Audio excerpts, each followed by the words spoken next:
Good morning, જય શ્રી કૃષ્ણ. તો આરુભાઈ આજે પૂજા કરી રહ્યા હતા અને આજે અમારે તો હાંડું અને ભાખરી નાસ્તામાં તો ફટાફટ થઈ ગયું. આ બંને અમને સવારમાં મસ્તી સૂજી હતી અને ઇન્સ્ટુને અમે થોડી વાર હેરાન કરતા હતા. સ્કૂલે જેવું હતું તો અમે એને ભાવ ના આપીએ એટલે થોડું ઇરિટેટ થઈ જાય. જો કેવું થઈ જાય ને એ એના પપ્પાની ને આરવની રાહ જોતું હતું.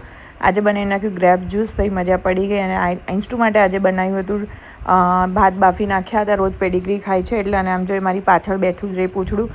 હું રેડી થઈને જઈ રહી હતી અને એ થોડું માયુસ થઈ જાય હું જતી હોય એટલે હું શોપ પર આવીને આજે તો સ્ટિચિંગ ચાલુ કરી દીધું હતું. બહુ દિવસે શોપ પર આવી હતી, 2-3 દિવસથી આજે શોપ પર ગુલ્લી જ મારી રહી હતી.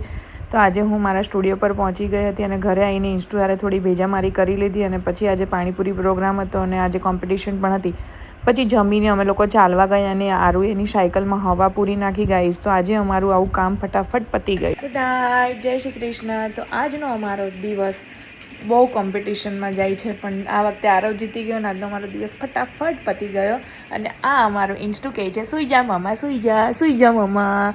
તો ગાઈઝ, જય શ્રી કૃષ્ણ. કાલે પાછા મળશું. Bye bye.